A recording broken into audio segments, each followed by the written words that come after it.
রাসূলুল্লাহ সাল্লাল্লাহু আলাইহি ওয়াসাল্লামের প্রতি। সম্মানিত উপস্থিতি, কোরআনুল কারীমের সবথেকে পরিচিত আয়াত তেলাওয়াত করেছি, ওয়াতাসিমু বিহাবলিল্লাহি জামিআ ওয়া লা তাফাররাকু। আয়াতে কারিমাটা সবথেকে বেশি পরিচিত এবং এটা সবাই পড়েন এটা। সে আয়াতটাই পরিচিত আয়াতটাই তেলাওয়াত করেছি, তার সাথে একটা হাদিস তেলাওয়াত করেছি। আপনারা হয়তো পূর্ব থেকে অবগত আছেন যে আজকের এই আলোচনা সভার আলোচনার বিষয়বস্তু হচ্ছে আকাইদু শিয়া বা শিয়াদের আকীদা বিশ্বাস। এটা জানার জন্য, বিভেদের জন্য নয়, এটা জানার জন্য, সঠিকটা জানার জন্য, কারোর প্রতি বিদ্বেষ পোষণ করবার জন্য নয়। এই জন্য হয়তো কেউ বলবেন এটা সাম্প্রদায়িক না, শুধুমাত্র সঠিকটা উপস্থাপন করার। কারণ আমরা না জেনে অনেক বিষয় আমরা ভুলের মধ্যে রয়েছি, অনেক বিষয় আমরা ভুলের ভিতরে রয়েছি। এই জন্য এই বিষয়টা অত্যন্ত গুরুত্বপূর্ণ। আর তাছাড়া তো এটা মুহররম মাস না, মুহররম মাস আশুরা চলে গেল। আপনারা ভিডিওতে দেখেছেন যে এরকম বুকে চাপড়াচ্ছে, আবার পিঠে চাবুকের আঘাতের একেবারে ক্ষত বিক্ষত অবস্থা দেখেছেন আপনারা। আসলে তাদের জানা প্রয়োজন যে ধর্মীয় বিষয়ে তাদের আকীদা বিশ্বাস কি, আমাদের বিশ্বাস কি। আমাদের ভিতরে আমরা অনেকেই মনে করি যে আমাদের থেকেও তারা একদম কি বলে যে অনেক সাচ্চা সঠিক মুসলিম, আমরা তাদের তুলনায় কিছুই না। আমাদের অনেকেই এরকম মনে করতে পারে। সেই জন্য তাদের আকীদা বা বিশ্বাস সম্পর্কে বলা বা এই বিষয়টাকে সিলেক্ট করা। প্রথমত আমাদের জানতে হবে যে শিয়া কি। শিয়া শব্দটা কি? শিয়া মানে হলো গোষ্ঠী, দল। মা ইজতামা কওমুন আলা শাইইন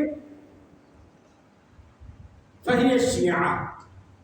মানে কোনো গোষ্ঠী যদি কোনো কাজের জন্য, কোনো বিষয়ের জন্য একত্রিত হয়, এদেরকে শিয়া বলা হয়। কোরআনুল কারীমে শিয়া বলতে এটাই বোঝানো হয়েছে, এদেরকে শিয়া বলা। মানে যেমন আমরা একটা বিষয়কে কেন্দ্র করে একত্রিত হয়েছে, রাসূল সাল্লাল্লাহু আলাইহি ওয়াসাল্লামের জামানার পরিভাষা অনুযায়ী এটা একটা শিয়া। এটা কি? একটা শিয়া। একটা গোত্র একটা শিয়া হতে পারে। আমাদের একটা বংশীয় গোত্র আছে না? আছে তো, চৌধুরী বংশ, খান বংশ আছে না? এরকম প্রত্যেকটা বংশ আলাদা আলাদা করে যদি ধরেন তো কুল্লু শিয়াই, মানে প্রত্যেককে এক একটা করে কি শিয়া, মানে এক একটা করে গোত্র বা এক একটা করে গোষ্ঠী। এটাই হলো শরীয়তের ভাষায় শিয়া। কিন্তু এই শিয়া শব্দটা আবার মুসলিমদের ভিতরে একটা ফিরকায় রূপান্তরিত হলো পরবর্তী সময়ে। সেটা কখন হইল? মুহাম্মদ রাসূলুল্লাহ সাল্লাল্লাহু আলাইহি ওয়াসাল্লাম বলছেন যে দুটি দল বের হবে আমার উম্মতের মধ্য থেকে, দুটি বাইনাহুমা মারিকাতুন। এই দুই দলের ভিতর থেকে একটা গোষ্ঠী বেরিয়ে যাবে, দুই দলের ভিতর থেকে একটা গোষ্ঠী বেরিয়ে যাবে। এদেরকে যারা হত্যা করবে তারা মুমিনদের মধ্য থেকে সর্বোচ্চ মুমিন। এই যে দুই দলের মাঝখান থেকে সকল মুহাদ্দিসিন ইকরামগণ বলছেন যে আলী এবং মুআবিয়া রাদিয়াল্লাহু তাআলা আনহুমা, এই দুজনের মাঝখান থেকে একটা গোষ্ঠী বেরিয়ে গেল, সেটার নাম হয়ে গেল কি পরবর্তীতে শিয়া। শিয়াদের ভিতরে দুটো গ্রুপ আছে। একটা গ্রুপ এর আত্মপ্রকাশ ঘটে মুহাম্মদ রাসূলুল্লাহ সাল্লাল্লাহু আলাইহি ওয়াসাল্লামের ইন্তেকালের পর। যারা আলী রাদিয়াল্লাহু তাআলা আনহু খেলাফত পাওয়ার যোগ্য, কারণ তিনি আহলে বাইতের একজন, যারা আলী রাদিয়াল্লাহু তাআলা আনহুকে খেলাফতের পক্ষে ছিলেন যে আলী খলিফা হোক, তখনই কিন্তু একটা দল দাঁড়িয়েছিল। এক দল আবু বকরের পিছনে, আর এক দল উমর বিন খাত্তাবকে সমর্থন করেছিলেন, আর এক দল কি বলে আপনার ওই যে আবু উবাইদাকে সমর্থন করেছিলেন, আর এক দল আলী রাদিয়াল্লাহু তাআলা আনহুকে সমর্থন করেছিলেন। তো যারা আলী রাদিয়াল্লাহু তাআলা আনহুর খেলাফতকে সমর্থন করেছিলেন এদেরকেও শিয়া বলা হয়। কিন্তু এই শিয়াগুলো এনারা কখনো সাহাবায়ে কেরামদেরকে ছোট করতেন। তারা আবু বকর, ওমর, উসমানকেও আলী রাদিয়াল্লাহু তাআলা আনহু থেকে শ্রেষ্ঠ মনে করতেন, সম্মানিত মনে করতেন, মর্যাদাবান মনে করতেন। কিন্তু খেলাফতের জায়গায় তিনি হকদার, যেহেতু রাসূলের পরিবারে। এই জায়গা থেকে বলতেন তিনি হকদার। এটা হলো প্রথম পর্যায়ের শিয়া। এটা একটা গ্রুপ যেটা এসেছিল পরবর্তী পর্যায় থেকে এসেছিল। শিয়াদের দ্বিতীয় গ্রুপটা হলো সাবাইয়া, মানে আব্দুল্লাহ বিন সাবার অনুসারীরা, যারা উসমান রাদিয়াল্লাহু তাআলা আনহুর খিলাফতের শেষের দিকে এসে আব্দুল্লাহ বিন সাবা নামে একজন ইহুদি গুপ্তচর, সে ইসলাম গ্রহণের নাটক করে, মিশামিশি ইসলাম গ্রহণ করে। এই ছিল আব্দুল্লাহ বিন সাবা। আব্দুল্লাহ বিন সাবা তার একটা অনুসারী তৈরি করে নেয় উসমান রাদিয়াল্লাহু তাআলা আনহুর জামানাতি, এবং সে উসমান রাদিয়াল্লাহু তাআলা আনহুর জামানাতি বলতো যে একমাত্র আলী খেলাফতের দাবিদার, পৃথিবীতে আর কোনো খলিফা হতে পারে। ওসমানের বিরুদ্ধে বিদ্রোহী এই প্রথম ব্যক্তি, এই পিসটায় এই প্রথম একটা আকীদা বিশ্বাস কি বলে জন্ম দেয়, সেটা হলো ইয়া আলী আনতাল্লাহ, হে আলী তুমি আল্লাহ। এটা হলো আপনার সাবাই শিয়া বা রাফিজি শিয়া, এদেরকে সাবাইয়ে বলা হয়। তাহলে শিয়াদের ভিতরে দুটো গ্রুপ, একটা হলো আহলুস সুন্নাহ ওয়াল জামাত, বলতে পারেন মুহাম্মদ রাসূলুল্লাহ সাল্লাল্লাহু আলাইহি ওয়াসাল্লামের একান্ত অনুসারী ছিলেন। আরেকটা হয়ে গেল গোলযোগটা পাকিয়ে দিল আব্দুল্লাহ বিন সাবা এবং মুনাফিকরা। এখান থেকে একদল বেরিয়ে পড়লো। আব্দুল্লাহ বিন সাবা তারপরে সফর করলো মিশরে, তারপর সফর করলো সিরিয়াতে, তারপর সফর করলো ইয়ামানে, তারপর সফর করলো ওমানে। 33 হিজরিতে সে প্রথম ইরাকে সফর করে, 34 হিজরিতে সিরিয়াতে সফর করে, একই বছরে মিশরে সফর করে, একই বছরে ইয়ামানে সফর করে। বলতে পারেন ধারাবাহিক 33, 34, 35 হিজরি 3টা বছর সে ধারাবাহিক 5টা অঞ্চলে সফর করে। যে 5টা অঞ্চলে সফর করেছে সেই 5টা অঞ্চলের রাফিজি অধ্যুষিত হচ্ছে। ইরাক এর কুফা নগরী, ইরান, ইয়ামানে হুতি, তাই না, মিশরে, এই সব জায়গাগুলোতে কি মানুষের আকীদা নষ্ট করবার জন্য, মূলত ইহুদি আকীদাকে নষ্ট করবার জন্য, মুসলিমদের আকীদা নষ্ট করবার জন্য সফর করে তার একটা দল তৈরি করলো, বিশ্বাসের জায়গায় তৈরি করলো। কি ইহুদিরা যেমন মসিহকে স্রষ্টা বানিয়ে নিয়েছিল, তৃতীয়বাদে বিশ্বাস করে কারা? নাসারারা। ইহুদি নাসারারা তৃতীয়বাদে বিশ্বাস করে না। ঈসা মসিহ, এরপরে কি মা মেরি, আর কি পবিত্র আত্মা, এই তিনটেই তো না, পবিত্র আত্মা, এই তিনটে। দেখেন একই আদলে তাদের ভিতরে তিনটা আত্মা, তিনটা প্রভু। একটা হলো আলী, আলীর ক্ষেত্রে তারা বলতো ইয়া আলী আনতাল্লাহ, নাউজুবিল্লাহ। আরেকটা হলো ফাতেমা রাদিয়াল্লাহু তাআলা আনহা, আরেকটা হলো হুসাইন রাদিয়াল্লাহু তাআলা। মানে ওদের ভিতরে তৃতীয়বাদটা ইহুদি নাসারাদের আদলে প্রবেশ করিয়ে দিয়েছে আব্দুল্লাহ বিন সাবা। এজন্য শিয়াদের যতগুলো কিতাব আছে, যতগুলো উসুলুল কাফি আছে, ফুরুউল কাফি আছে, তাদের তাফসীর আছে, তাদের ফিকহের কিতাব আছে, তাদের আলাদা হাদিসের কিতাব আছে, সব কিতাবগুলোতেই তারা বলছে আব্দুল্লাহ বিন সাবা আলাইহিস সালাম।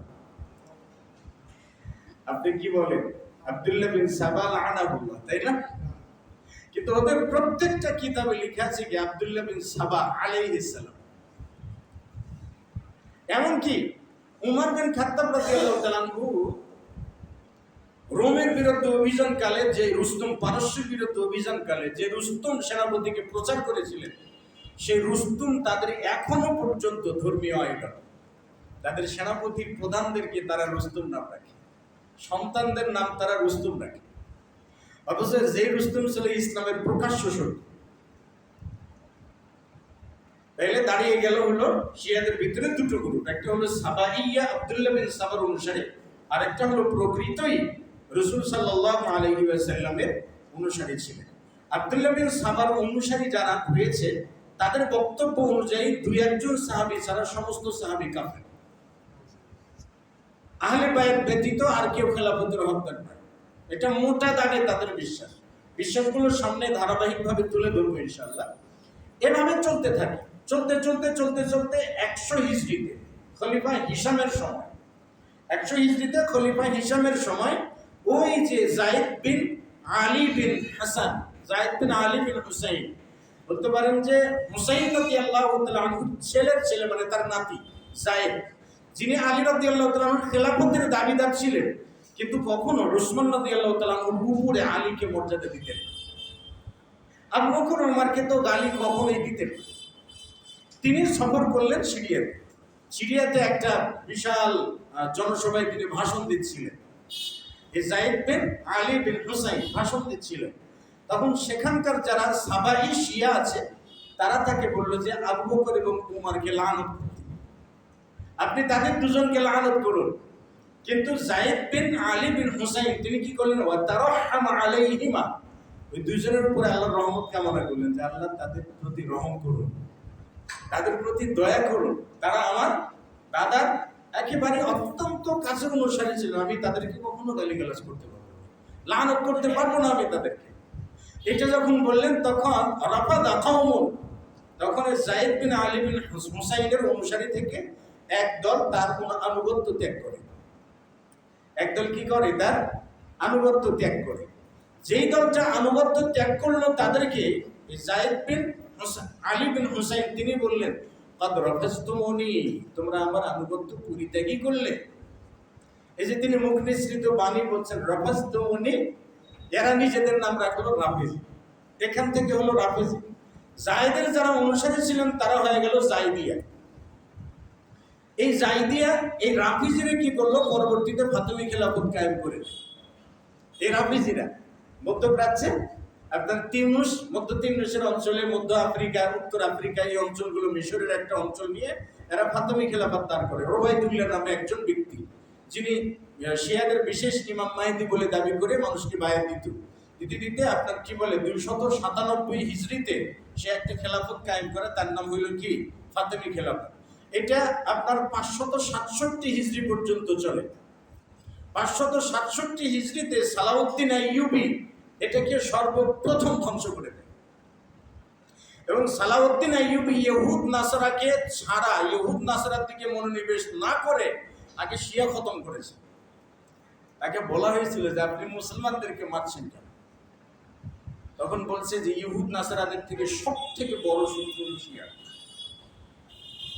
এটা তার সালাউদ্দিন আইয়ুবীর অবস্থান ছিল। তার পরবর্তীতে জাইদিয়ারা পরাজিত হয়। জাইদিয়ারা পরাজিত হলে এরা কি বলে আপনার ইয়ামান অঞ্চলটা দখল করে নেয়। তখন থেকে ইয়ামান অঞ্চলে যে হুতি বলি না আমরা, হাউসি, এরা জাইদিয়া সম্পর্ক। কিন্তু এখন রাজনৈতিক কারণে জাইদিয়া বলেন, দুরজ বলেন, এরপরে আশারি বলেন, এরপরে আপনি আলাভি বলেন, নুসাইরিয়া বলেন, সবগুলো এখন রাজনৈতিক কারণে ঐক্যবদ্ধ হয়েছে। হাউসিরা কাদের পাওয়ার এত বড় বড় ক্ষেপণাস্ত্র মারে বলেন তো? সবগুলো ইরান থেকে সাপ্লাই। তাদের লিড করে কারা?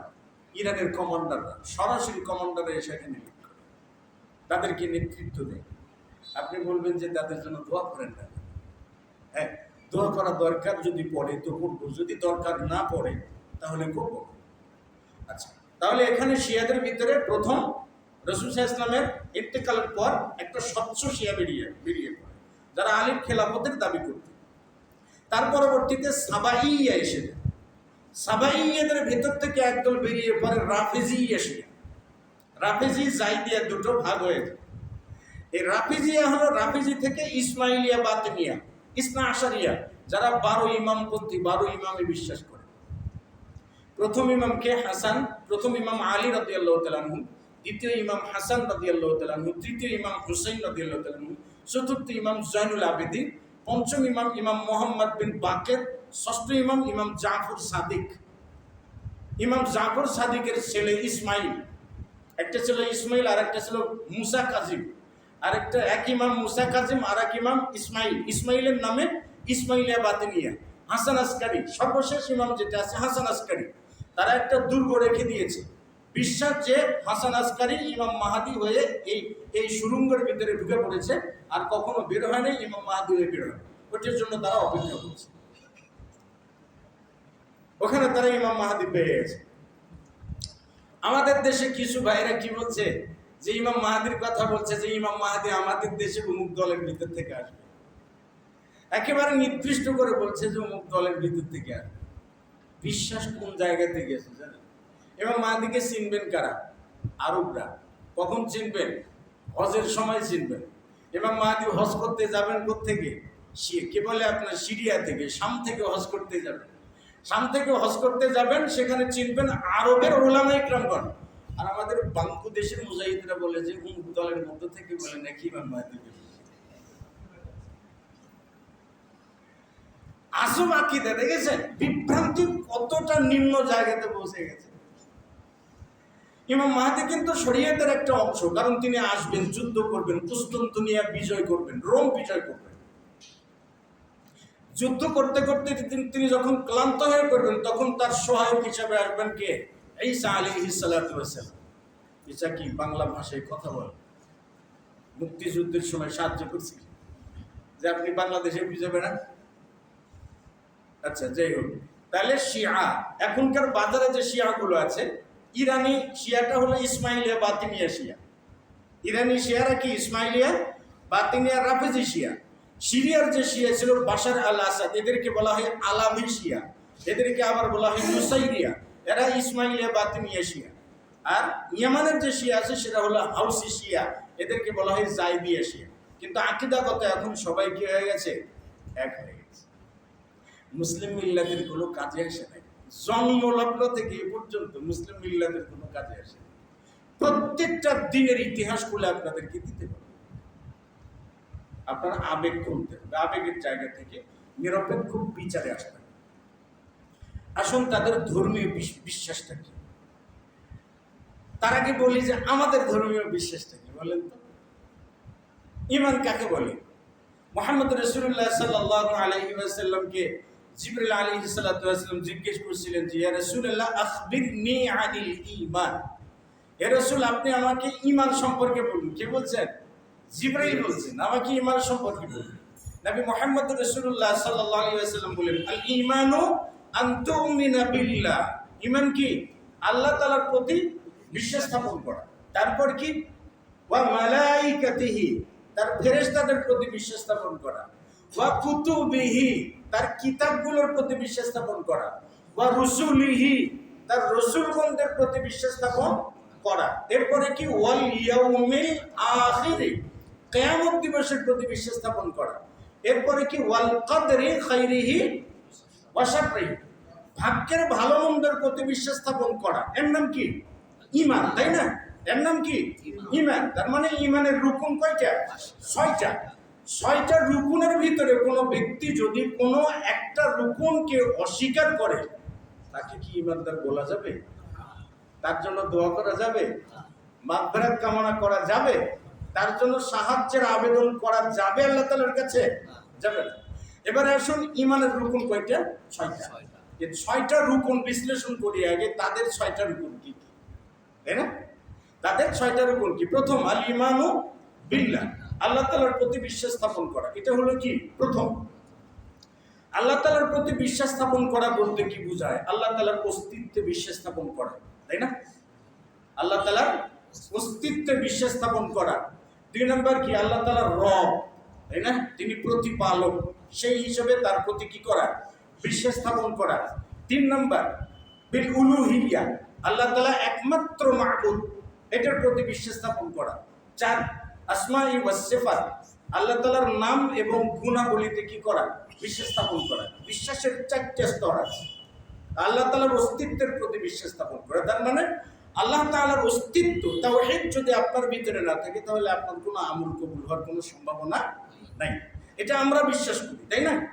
কবুল হওয়ার কোনো সম্ভাবনা নাই। শিয়া ইমামদের বক্তব্য হলো ইন্না আসলা কবুলিল আমালি আল ঈমানু বি ইমামাতিল ইসনাই আশারিয়াতে, আমল কবুলিয়াতের মূল ভিত্তিটা হইল 12 ইমামের প্রতি বিশ্বাস স্থাপন করা। যদি কোনো ব্যক্তি 12 ইমামের প্রতি বিশ্বাস স্থাপন না করে থাকে, তাহলে তার কোনো আমল কবুল হবে না। লাইসা কবুলুল আমালি মুতাআল্লাকান বিতাওহীদিল্লাহ, একমাত্র আল্লাহ তাআলার একত্ববাদে বিশ্বাস করাটা আমল কবুলিয়াতের মূল ভিত্তি না। এক আল্লাহতে বিশ্বাস করলে আপনার ইমান কি বলে? আমল কবুল হবে। 12 ইমামের প্রতি বিশ্বাস স্থাপন করলে আপনার আমল কবুল হবে। আল ঈমানু বিল্লাহ আছে, তাদের ভিতরে কি? আল ঈমানু বিল্লাহ, আল্লাহ তাআলার প্রতি বিশ্বাস স্থাপন করা, এটা কি আছে তাদের ভিতরে? নাই। এক আল্লাহর প্রতি বিশ্বাস স্থাপন করা কি? নাই তাদের ভিতরে। তাদের কালিমা কি? তাদের কালিমা হলো শাহাদাতু আল্লা ইলাহা ইল্লাল্লাহ ওয়া আন্না মুহাম্মাদার রাসূলুল্লাহ ওয়া আলিয়ু খলিফাতুল্লাহ ওয়া আয়েশা ওয়া হাফসা ওয়া উসমান ওয়া আবু বকর কুল্লুহুম ফিন্নার। আয়েশা, উমর, হাফসা সকলেই জাহান্নামী, এবং যদি কেউ তাদেরকে জাহান্নামী না বলে তো সে কাফের। চিন্তা করছেন আল্লাহর প্রতি বিশ্বাস আছে? ইসলামের মূল ভিত্তি কয়টা? পাঁচটা না? বুনিয়াল ইসলাম আলা খামসিন, শাহাদাতি আল্লা ইলাহা ইল্লাল্লাহ ওয়া আন্না মুহাম্মাদুর রাসূলুল্লাহ, ইকামিস সালাহ, ইতাইজ যাকাত ওয়াল হজ্জ ওয়া সাওমি রমাদান। ইসলামের মূল ভিত্তি হলো পাঁচটা। শাহাদাতি আল্লা ইলাহা ইল্লাল্লাহ ওয়া আন্না মুহাম্মাদুর রাসূলুল্লাহ, এটা তো আমরা জানি। সালাত কায়েম করা, যাকাত দেওয়া, সিয়াম পালন করা, তাই না? সামর্থ্য থাকলে হজ পালন করা, এই তো পাঁচটা। এটাকেই তারা বানিয়ে নিয়েছে। ইসলাম ধর্ম পাঁচটি স্তম্ভের উপরে প্রতিষ্ঠিত। ইকামুস সালাহ, ইতাউজ যাকাত ওয়াল হজ্জ ওয়া সাওম রমাদান ওয়াল বিলায়াত। বাদ দিয়েছে কোনটা? লা ইলাহা ইল্লাল্লাহ ওয়া আন্না মুহাম্মাদুর রাসূলুল্লাহ বাদ দিয়েছে। বাদ দিয়ে বলছে যে ইসলামের স্তম্ভ পাঁচটা: সালাত কায়েম করা, যাকাত দেওয়া, সিয়াম পালন করা, হজ করা, আর হলে ইমামতিতে বিশ্বাস করা। বলুন তো আল্লাহ তাআলার প্রতি বিশ্বাস আছে? আছে আল্লাহ তাআলার প্রতি বিশ্বাস? এখানে আমার সামনে বেশ কয়েকটা কিতাব আছে। তার মধ্যে প্রথম যে তাদের বিশ্বাসটা হলো কি জানেন? সেটা হলো তাদের প্রথম বিশ্বাস ইতিকাদুর রাফিদা আল ইসনা আশারিয়া বিআন্না রাব্ব হুয়াল ইমাম। ইসনা আশারিয়াদের বিশ্বাস হলো নিশ্চয়ই মূলত রব হলো ইমাম। আপনি বলবেন দোয়া করেন না, ক্ষমা চান না কেন তাদের জন্য? আল্লাহ সাহায্য করুন। জিন্দেগি তো আল্লাহ সাহায্য করবেন না। এটা হলো একটা রব, তাদের কি ইমাম। দেখেন আরো অনেকগুলো বিষয় আছে। আরেকটাতে উল্লেখ করা আছে ইতিকাদুর রাফিদা ইসনা আশারিয়া বিআন্না দুনিয়া ওয়াল আখিরা বিয়াদিল ইমাম। দুনিয়া এবং আখিরাত সমগ্র কিছুর নিয়ন্ত্রণ ইমামদের হাতে, আল্লাহর হাতে কিছু নেই। কিতাবের নাম যেটা বলছি আল ফিরাকুল মুনতাসাবা, কিতাবের নাম হলো মাওসুআতু ফিরাকিল মুনতাসাবা। মাওসুআতু ফিরাকিল মুনতাসাবা বলতে পারেন যে পুরা একটা ওলামা পরিষদ কর্তৃক সংকলিত। এবং তাদের আকীদা বিশ্বাস সম্পর্কে আমার মোবাইলের ভিতরে কমপক্ষে 25টার মতো বই আছে। কমপক্ষে 25টার ভিতরে বই আছে। তাদের আকীদা নিয়ে যদি বিশ্লেষণ করা যায় সারা রাত চলে যাবে, কিন্তু শেষ হবে না। কিন্তু সামনে তো আগাতে হবে, আবার শেষও করতে হবে, তাই না? আরো বিশ্বাসগুলো আছে দেখেন, সেখানে উল্লেখ করছে কি জানেন? সেখানে আকীদাতুর রাফিজা আল ইসনা আশারিয়া, সেখানে বিশ্বাসটা হলো যে আল হাওয়াদিসুল কাউনিয়া লিআইম্মাতিহিম, পুরো বিশ্বটা শুধুমাত্র ইমামদের জন্য, অন্য কারোর জন্য না। রুবুবিয়্যা, আল্লাহ তাআলার প্রতি কি বিশ্বাস আছে? আল্লাহ তাআলার প্রতি বিশ্বাস নাই তাদের। তো বলতেছিলাম যে আল ঈমানু বিল্লাহ, ঈমানের রুকন প্রথমটা কি? আল ঈমানু বিল্লাহ। আল ঈমানু বিল্লাহটাই তাদের নেই। আল ঈমানু বিল্লাহকে তারা আল ঈমানু বিল বিলায়াত, মানে কি? বিলায়াত মানে ইমামদের প্রতি বিশ্বাস স্থাপন করা করে দিয়েছে। আসুন না দ্বিতীয় জায়গায় আসুন, একটা বিশ্লেষণ করলে তো অন্য জায়গায় যেতে পারবো। ঈমানের দ্বিতীয় রুকন কি? আল ঈমানু বিল মালাইকা, ফেরেশতাদের প্রতি বিশ্বাস স্থাপন করা। কি ফেরেশতাদের প্রতি বিশ্বাস স্থাপন করা? ফেরেশতারা কি করেন? জিবরাইল ওহী বহন করেন, মিকাইল মেঘ পরিচালনা করেন, মালাকুল মউত রূহ কবজ করার জন্য দায়িত্বপ্রাপ্ত হয়েছেন, ইসরাফিল তিনি সিংগায় ফুৎকার দিয়ে সিংহা মুখে নিয়ে ধরে আছেন, আল্লাহর অর্ডার হলে কি দেবেন? সিংহায় ফুৎকার দেবেন। আরো ফেরেশতাগুলো আছে, লাইলাতুল কদরের রাত্রিতে দল বেঁধে তারা পৃথিবীতে নাজিল হন। আরো ফেরেশতারা আছে তারা কি দল বেঁধে জিকিরকারীকে তালাশ করেন। আরো ফেরেশতারা আছে যেমন আমার আপনার কি বলে আমল নামাগুলো যারা কি কিরামান কাতিবিন লিপিবদ্ধ করছেন। আরো ফেরেশতারা আছে কি যে ফেরেশতাগুলো প্রতি সোমবার এবং বৃহস্পতিবার আমল নামাগুলো আল্লাহ তাআলার দরবারে উঠে নেন। আরো ফেরেশতা আছে ফজরের পরে এসে মাগরিবের সময় আমলগুলো উঠে নেন, মাগরিবের সময় এসে ফজরের সময় আমলগুলো কি করে নেন? উঠে নেন। তার মানে বলতে পারেন পৃথিবী পরিচালনার মূল সৈনিক যারা, তারা কি? ফেরেশতা। ফেরেশতাগণের প্রতি বিশ্বাস স্থাপন করা। ফেরেশতারা নূরের, তাদের কোনো জৈবিক চাহিদা নেই, তাই না? ফেরেশতাদের স্রষ্টাকে আল্লাহ তাআলা, তাই না? এই বিশ্বাসে কোনো ঘাটতি আছে? কিন্তু শিয়া ইমামগণ কি বলছেন জানেন? খালাকাল্লাহু মিন ওয়াজহিল হুসাইনি 70 আলফা মালাকিন ইস্তাগফিরুনাহু, যে হুসাইন রাদিয়াল্লাহু তাআলা আনহুর চেহারা থেকে 70,000 ফেরেশতা বানানো হয়েছে, যে 70,000 ফেরেশতা হুসাইনের জন্য আল্লাহর কাছে ক্ষমা চায়। হুসাইনের চেহারা ছাড়া ফেরেশতা বানানোর যোগ্যতা আল্লাহ তাআলার নেই। ফেরেশতা বানানো তো আল্লাহ তাআলা আগে শেষ করেছেন, তাই না? মানব সৃষ্টির আগে ফেরেশতারা ছিলেন না। জিন জাতিদেরকে সাইজ করছিলেন কারা? ফেরেশতারা না। আদমকে সৃষ্টি করার যখন পরিকল্পনা করেন তখন পরামর্শ করেছিলেন কাদের সঙ্গে? ফেরেশতাদের সঙ্গে না। ফেরেশতারা কি বলছিলেন? নাহনু নুসাব্বিহু বিহামদিকা ওয়া নুকাদ্দিসু লাকা, নাহনু নুসাব্বিহু বিহামদিকা ওয়া নুকাদ্দিসু লাকা, আমরা আপনার তাসবিহ করছি। ফেরেশতাদের ভিতরে একজন জিন থেকে যে কি হয়েছিল না, আযাজিল ছিল না, ইবলিস, পরবর্তীতে ইবলিস, মানে জমিনের এমন কোনো জায়গা না ও সিজদা করে না। তার মানে কি ছিল না? ফেরেশতা ছিল আগে থেকে। তাহলে হুসাইনের নূর থেকে কেন এটা বানাইতে হবে বলেন দেখি? আলী রাদিয়াল্লাহু তাআলার নূর থেকে কেন এটা বানাইতে হবে? তার মানে কি? ফেরেশতাদের প্রতি তাদের ঈমান নাই। ঈমানের দুটো রকম গেল, নাই। তাহলে ঈমানদার আছে।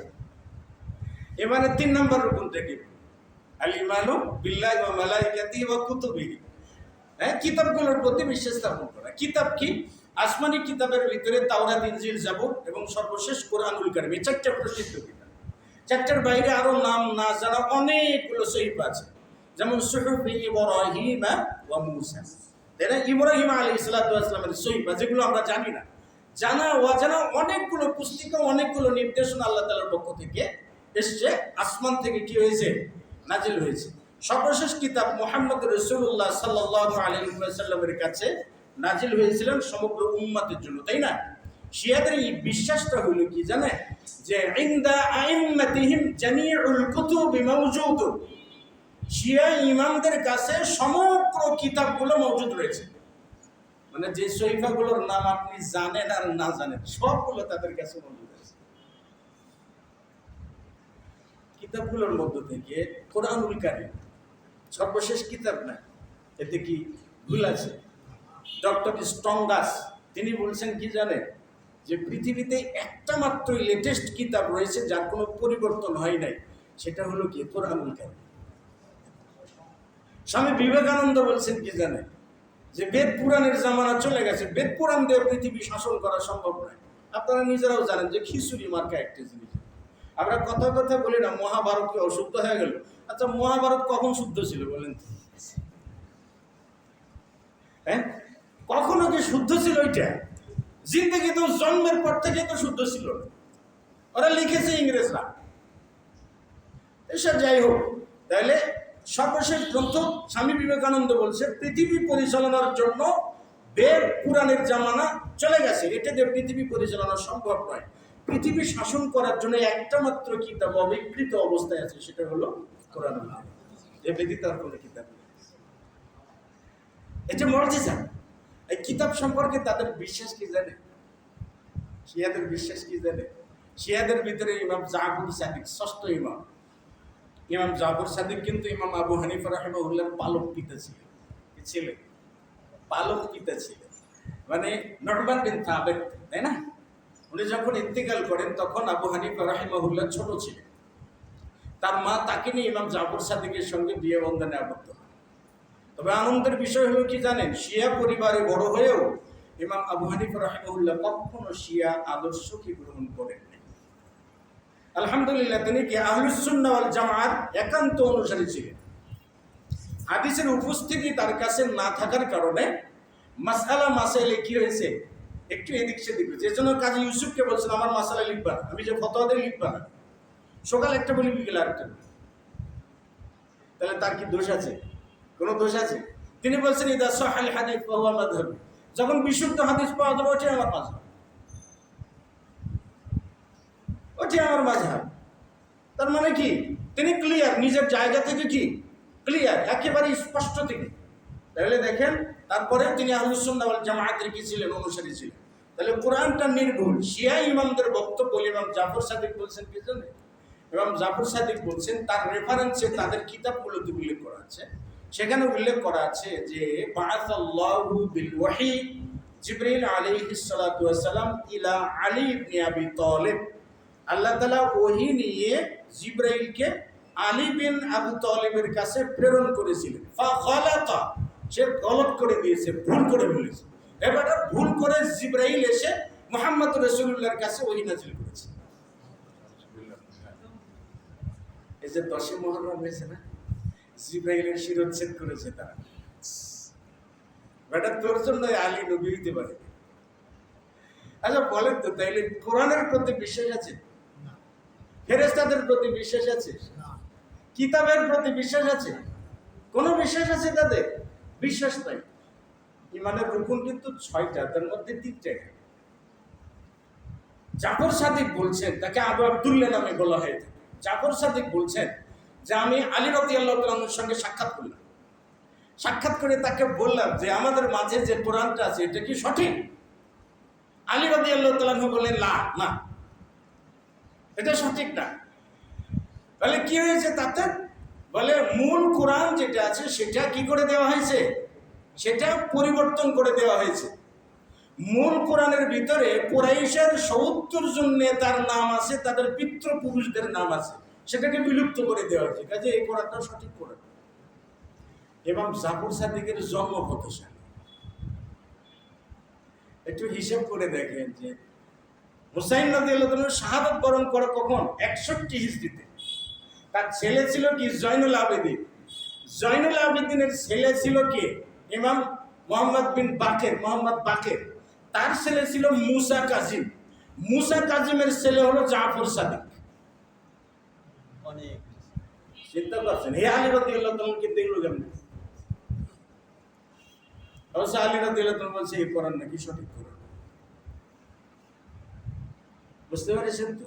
সেই ইমাম বলছে কি যে কোরআনটা আল্লাহর তরফ থেকে নাজিল করা হয়েছে, কোরআনটা ৭০ পারা, ৪০ পারা উসমান বিন আফফান পুড়ে ফেলেছে। এই কোরআনটা বিলুপ্ত হয়ে গেছে। হিনা ইরতাদাতিস সাহাবাতু রাদিয়াল্লাহু আনহুম, যখন সমস্ত সাহাবী মুরতাদ হয়ে গেছে তখন কোরআনটা পরিবর্তন হয়ে গেছে। তার মানে কি? সমস্ত সাহাবায়ে কিরামগণ মুরতাদ, আর এই গোষ্ঠীগুলো একমাত্র ঈমানদার। চিন্তা করছেন? আচ্ছা, এই 3টা ঈমানের রুকুনের জায়গা থেকে বলুন তো দোয়া করা যাবে? করলে আপনি কাঠগড়ায় দাঁড় হবেন কিয়ামতের দিন। করলে আপনি কাঠগড়ায় দাঁড়াবেন কিয়ামতের দিন। কারণ মুনাফিকের রাসূল সাল্লাল্লাহু আলাইহি ওয়াসাল্লাম ইস্তেগফার করা উচিত। তার চাচা আবু তালিব মারা গিয়েছে। আবু তালিবের জন্য আল্লাহ তাআলার কাছে ক্ষমা চাইছিলেন। আল্লাহ রাব্বুল আলামিন নিষেধ করেছিলেন, তুমি তোমার চাচার জন্য ক্ষমা চাইতে পারবে না। তার কি বলে জন্মধাত্রী মা ছিলেন যিনি, যার পেটে 10 মাস ছিলেন, সে আমেনার জন্য ক্ষমা চেয়েছিলেন, কিন্তু আল্লাহ তাআলা নিষেধ করেছেন ক্ষমা চাইতে পারবেন। আপনি কার জন্য ক্ষমা চাইবেন? যারা আল্লাহর প্রতি বিশ্বাস নাই, রুবুবিয়তের প্রতি বিশ্বাস নাই, উলুহিয়াতের প্রতি বিশ্বাস নাই, আসমায়ে ওয়াস সিফাতের প্রতি বিশ্বাস নাই, কোনো কিছুর প্রতি যাদের বিশ্বাস নাই, আপনি তাদের প্রতি ঈমান, এই কি বলে আপনার তাওহীদ আল উলুহিয়ার প্রতি বিশ্বাস স্থাপন করার ইসনা আশারিয়া বলে কি জানেন? আইম্মাতুহুমুল ওয়াসিতাতু বাইনাল্লাহি ওয়া বাইনা খালকি, তাদের ইমামগণ সৃষ্টি এবং আল্লাহ তাআলার মাঝের সুপারিশকারী। এরা ছাড়া আল্লাহর কাছে কেউ পৌঁছতে পারবে না। আমাদের দেশে বাবারা আছে না, পীর বাবাদেরকে কি মানে? বলে সুপারিশকারী, মানে এটা শিয়াদের থেকে আমদানি করা। আমাদের দেশের যতগুলা ল্যাংটা ফ্যাংটা পীর আছে না, সবগুলো শিয়াদের আদলে করে ওঠা, অর্থ পাই এখান থেকে। আচ্ছা, বলছিলাম তাহলে ইমানের রুকুন গেল 3টা। ইমানু বিল্লাহি ওয়া মালাইকাতিহি ওয়া কুতুবিহি, কিতাবগুলোর প্রতি কি নাই? তাদের কোনো ঈমান নাই, তাই না? কিতাবগুলোর প্রতি তাদের ঈমান না। আর আমরা জানি যে আল্লাহ তাআলা বলছেন ওয়াইন কুনতুম ফি রাইবিন মিম্মা নাযালনা আলা আবদিনা, মক্কার যত ভাষাবিদ ছিল, প্রখ্যাত ভাষাবিদ, তাদের বলছিল আমি মুহাম্মাদের উপরে যা নাজিল করেছি, যদি সংশয় থাকে বা সন্দেহ যদি থাকে, ফি রাইবিন মিম্মা নাযালনা আলা আবদিনা ফাতু বিসূরাতিন মিন মিথলি, অনুরূপ একটা সূরা নিয়ে আসো। ওয়াদউ শুহাদাকুম, তোমাদের যত জ্ঞাতি গোষ্ঠী আছে সবগুলোকে ডাকো, একত্র করো। করার পরে দেখো তো একটা সূরা দিতে পারো নাকি।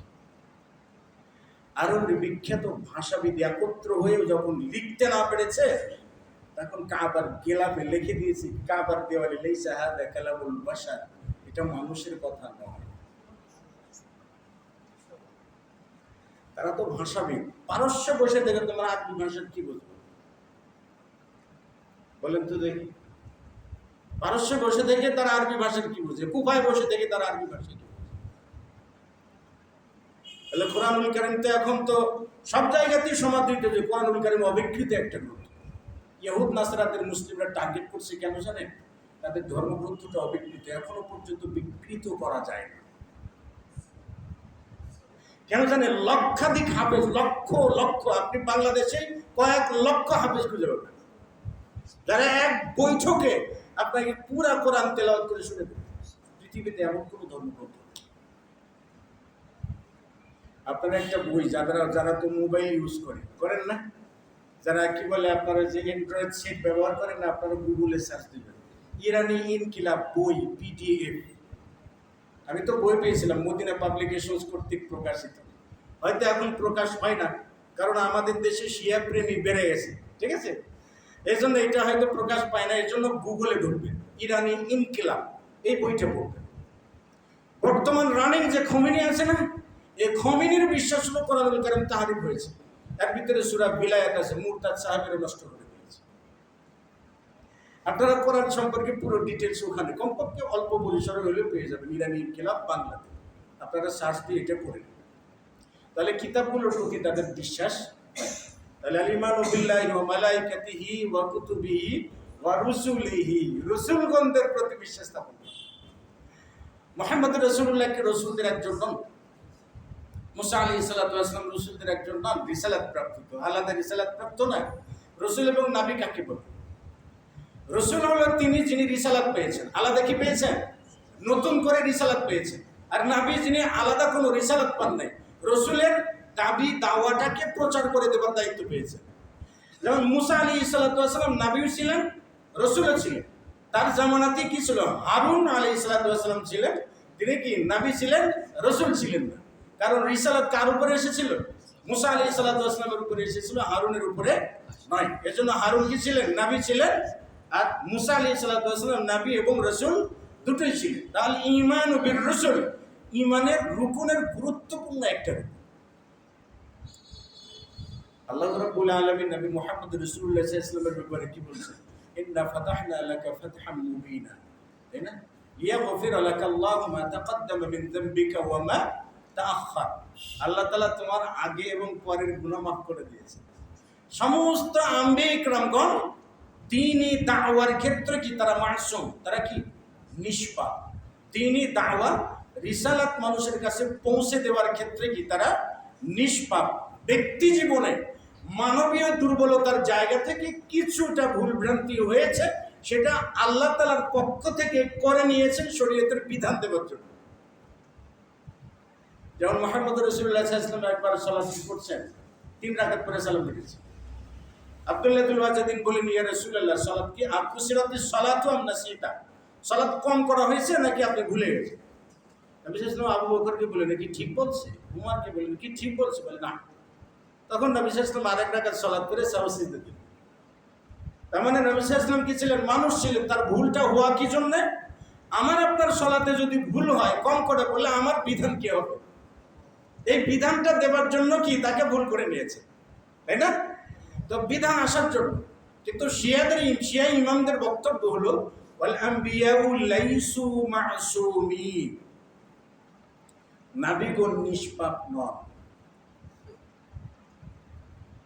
قد يقع فيهم الذنب والعصيان, কখনো কখনো তারা পাপে নিমজ্জিত হন, নাফরমানিমূলক কাজে নিমজ্জিত। আল্লাহ তাআলার প্রতি বিশ্বাসের ক্ষেত্রে আরেকটা বিশ্বাস আছে তাদের, সেটা হলো কি আল বাদা, প্রসিদ্ধ বিশ্বাস। আল বাদা, বাদা মানে কি? ভুলে যাওয়া। আল্লাহ তাআলার প্রতি তারা মনে করে যে ব্যক্তি বাদায়ে, আল্লাহর বাদায়ে মানে আল্লাহর ভুলে যাওয়াতে বিশ্বাস করে না, সে ব্যক্তি কাফের। তার মানে হলো কি জানেন? আল্লাহ তাআলা একটা সিদ্ধান্ত নেন, ভুল করে, সংশোধন করে আবার আরেকটা সিদ্ধান্ত নেন, আল্লাহ ভুলে যান। নাউযুবিল্লাহ। তো পৃথিবী সৃষ্টি করে ভুল হয়েছে, আর তো পৃথিবী বদলা দেয় আল্লাহ তাআলা। জান্নাত সৃষ্টি করে ভুল হয়েছে, কখনো কি জান্নাত ধ্বংস করে দিয়েছেন? বল, এই বিশ্বাস না করলে আপনি ইমানদারি না। এটা তাদের আল্লাহ তাআলার ব্যাপারে যদি এত নিচু ধারণা থাকে যে আল্লাহ তাআলা ভুলে যান, আল্লাহকে ভুলে যান। আল্লাহু লা ইলাহা ইল্লা হুয়াল হাইয়ুল কাইয়্যুম লা তা'খুযুহু সিনাতু ওয়ালা নাওম। তাকে কোনো তন্দ্রাও স্পর্শ করে না, ঘুমও তো স্পর্শ করে না। লা তা'খুযুহু সিনাতু ওয়ালা নাওম, হাইয়ুল কাইয়্যুম, চিরঞ্জীব, চির প্রতিষ্ঠিত, মানে তিনি কখনো শেষ হবেন না। তার ব্যাপারে বলছে যে আল্লাহ ভুলে যান। ইমান কোনটাকে আল ইমান বিরুসুল, তারা বলছে কি আম্বিয়া ইকরামগণ কখনো ভুল করেন, পাপ করেন, হ্যাঁ, এমনকি তারা জেনারও অপবাদ দিয়েছে অনেকগুলো নবীদের। ইমামদের ব্যাপারে তাদের বিশ্বাস কি রসুলদের জায়গায় বলে আইম্মাতু মাসুমুন, সমস্ত ইমামগণ নিষ্পাপ। নবীগণ নিষ্পাপ নন, কিন্তু সমস্ত ইমামগণ নিষ্পাপ। চিন্তা করছে? ওয়াকুলাতুহুম ইয়াকুলুন, তাদের ভিতর যারা অতিরঞ্জিত করে কথা বলে তারা বলছে কি জানেন, আল আইম্মাতু আফদালুম মিনাল আমবিয়াই ওয়াস সাবিকিনা ওয়াল মুহাজিরিন ওয়াল আনসার, মানে ইমামগণ সমস্ত নবীদের থেকে শ্রেষ্ঠ। সাহাবা ইকরামগণদের মধ্যে যারা মুহাজির ছিলেন, যারা আনসার ছিলেন, সমস্ত সাহাবীদের থেকে ইমামগণ শ্রেষ্ঠ। দেখছেন গাদা? তাহলে রসুলদের প্রতি ইমান কি আছে? রসুলদের প্রতি ইমান নাই। এবারে আসুন আখিরাতের প্রতি ইমান, তাই না? ওয়াল ইয়াউমিল আখির, পঞ্চম রুকন যেটা ওয়াল ইয়াউমিল আখির, এই পঞ্চম রুকনের ব্যাপারে বলছে যে ওয়াল আখিরাতু, আখিরাতটা আর দুনিয়া, ওয়াল আখিরাতু বিয়াদিল ইমামাতি ইয়াদফাউ হাইসু ইয়াশা ইয়ারফাউ হাইসু ইয়াশা। আখিরাতের ব্যাপারে তাদের বিশ্বাসটা হলো আখিরাত সম্পূর্ণ ইমামদের হাতে। যখন ইচ্ছা তখন আখিরাত সংগঠিত করবে, যখন ইচ্ছা তখন আখিরাতকে বাতিল করে দেবেন, সম্পূর্ণটা ইমামদের হাতে। আখিরাতের প্রতি তাইলে ইমান আছে? আখিরাত কি ইমামদের হাতে থাকে? তাহলে ওদের যে বাকি ইমামগুলো মরে গেছে, চিন্তা হইতে বলুন একটু। খোমেনির আগে রুহুল্লাহ খোমেনি কি মরে গেছে, চিন্তা হোক একটু, চিন্তা হোক না, কই চিন্তা তো হয় না। তাহলে ইমানু বিল ইয়াউমিল আখির, আখিরাতের প্রতি বিশ্বাস স্থাপন করা, সেই ইমানটাও কি তাদের নাই। আল ইমানু বিল কদরে, তাকদীরের প্রতি বিশ্বাস স্থাপন করা, মানে কি আমরা তাকদীর বলতে কি বুঝি? সমস্ত কিছু আল্লাহ তাআলা কর্তৃক কি নির্ধারিত। দোয়ার মাধ্যমে তাকদীরের কি হইতে পারে? পরিবর্তন হইতে পারে। দোয়াটা যদি আল্লাহ কবুল করেন, কেমন? যেমন মনে করেন আপনার তাকদীরে আমার তাকদীরে রিজিকের সংকোচন আছে, কিন্তু আমি 5 ওয়াক্ত সালাতে রাত্রিতে জেগে জেগে আল্লাহ তাআলার কাছে বলি আল্লাহুম্মা রযুকনা রিজকান হাসান, দোয়া করে আল্লাহ তাআলা, আল্লাহ তুমি আমাকে উত্তম রিজিক দাও, রিজিকে প্রশস্ততা দাও। আল্লাহ তাআলা ওটা কবুল করে নিলে তখন কি আপনার রিজিকের প্রশস্ততা দান করেন, তাবদীল করে দেন। ওটা করে দেন কি আল্লাহ তাআলা, একমাত্র আল্লাহ তাআলা তাবদীল করে দেন। যেমন কিয়ামতের দিন আল্লাহ সুবহানাহু ওয়া তাআলা ফেরেশতাগণ একজন কি বলে আপনার জান্নাতি ব্যক্তিকে প্রথম জাহান্নাম দেখাবে, দেখো এটা তোমার জায়গা আছে, ভালো আমল করেছে, আল্লাহ তাআলা এটা তাবদীল করে তোমাকে জান্নাত দিয়েছে। আবার একজন জাহান্নামী ব্যক্তিকে প্রথম জান্নাত দেখাবেন, যে এটা তোমার জায়গা ছিল, ভালো কাজ করো নাই, আল্লাহ তাবদীল করে তোমাকে জাহান্নাম দিয়েছে। তার মানে কি আল্লাহ তাআলা চাইলেই কি আপনার দোয়ার মাধ্যমে, আমলিয়াতের মাধ্যমে আল্লাহ তাআলা চাইলেই আপনার তাকদীর তিনি পরিবর্তন করতে পারেন, অন্য কেউ নয়। কেউ কিন্তু পরিবর্তন করতে পারেন, এটা সহজেই বুঝুন। বাংলাদেশের সংবিধান আপনি আমি কি পরিবর্তন করতে পারবো? পার্লামেন্টের যারা হোমরা চুমরা যাবে তারা করবে। তো তাকদীর একমাত্র কি আল্লাহ সুবহানাহু ওয়া তাআলা। তাদের বিশ্বাসটা হইল খালাকাল্লাহু সুবহানাহু ওয়া তাআলা কুল্লা শাই ইল্লা আফআলিল ইবাদ, আল্লাহ তাআলা সমস্ত কিছু সৃষ্টি করেছেন কিন্তু বান্দার কর্ম ছাড়া। আল্লাহ তাআলা বান্দার কর্ম সম্পর্কে ওয়াকিবহাল না, তিনি জানেনও না, এটা সৃষ্টিও করেন। মানে আপনি কি ইবাদত করেন এটা আল্লাহ জানেন না। ইনদাহু মাফাতিহুল গায়বি লা ইয়ালামুহা ইল্লা হুয়া, আল্লাহ তাআলার কাছে কি গায়েবের চাবি কাঠি, তাই না? তিনি ব্যতীত কেউ জানেন না। এমনকি একটা গাছের পাতাও যদি কোথাও পড়ে সেটা সম্পর্কে কি আল্লাহ তাআলা ওয়াকিবহাল। সাগরের তলা একটা পাথর বাড়ি দিয়ে ভাঙবেন, ওর ভিতরে যে পোকাটা থাকে ওটাও আল্লাহ তাআলার অনুমতি নেই। আর তারা বলে কি বান্দার ইবাদত বান্দার কর্ম সম্পর্কে আল্লাহ জানে। ইমানের 6টা রুকুন কি তাদের আছে? আপনি তাদেরকে কি মুমিন করতে পারবেন? আকীদার বিচার করে কি আপনি তাদেরকে মুমিন করতে পারবেন? পারবেন। এবারে আসুন, ওহী সম্পর্কে কিন্তু আগেই বলেছি জিবরাইল ভুল করেছে, তাই না? কোরআন সম্পর্কে আগেই বলেছি কি জিবরাইল ভুল করেছে। হ্যাঁ, এটা তাদের হলো কি ধর্ম বিশ্বাস। আল্লাহ তাআলা সম্পর্কেও তাদের বিশ্বাস একেবারেই সংক্ষিপ্ত আকারে যেটা বলেছে। আল্লাহ তাআলার যে গুণাবলী আছে, তাওহীদুল আসমা ওয়াস সিফাত, আল্লাহ তাআলা নিজের জন্য নামগুলো নিয়েছেন, নিজের জন্য যে গুণাবলী নিয়েছেন, লাহু ইয়াদ, তার জন্য কি আছে? হাত আছে। লাহু বাসার, তিনি দেখেন, তাই না?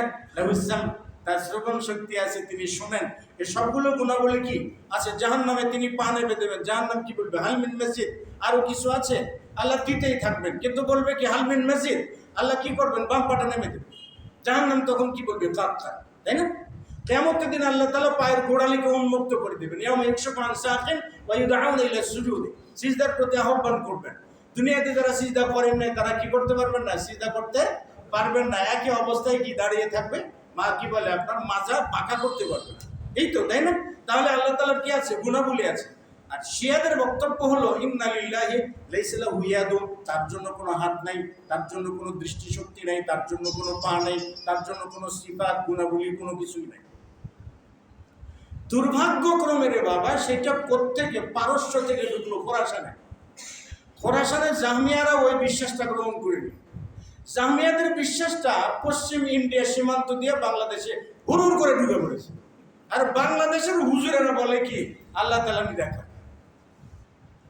আজব ব্যাপার না? বাংলাদেশের হুজুররা তাদের কি বলে মুরিদদেরকে শিখায়, বলে কি আল্লাহ তাআলা নিরাকার। কিন্তু আল্লাহ তাআলা নিরাকার তো বলেন নাই রে ভাই। আল্লাহ তাআলার গুণাবলী আছে, সেটা নিজের জন্য তিনি যদি নিয়ে থাকেন তাহলে আমার সেখানে আপত্তি করার কি? স্রষ্টা তিনি নিজের জন্য হাত নিয়েছেন, তাই না? নিজের জন্য কল্প নিয়েছেন, তিনি রাগ করেন, এটা নিজের জন্য তিনি নিয়েছেন। তিনি হাসেন, কিয়ামতের দিন জান্নাতে যাও দুজন ব্যক্তিকে দেখে হাসবেন, দুইজন হত্যাকারীকে। একজন হত্যা করেছে, হত্যাকৃত ব্যক্তি মুসলিম ছিল, তাই না? ঈমানদার ছিল, সে জান্নাতে যাবে।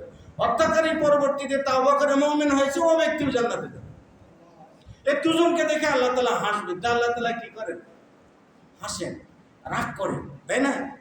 আল্লাহ কথা বলে। তাহলে এটা আল্লাহ তাআলা নিজের জন্য নিয়েছেন, এবং সেগুলো শিয়ারা কি করে দিয়েছে? মাইনাস করে দিয়েছে। পৃথিবীতে এমন কোন বস্তু কি দেখাইতে পারবেন যার আকৃতি নাই? একটা নাম বলেন যার কোনো আকৃতি নেই।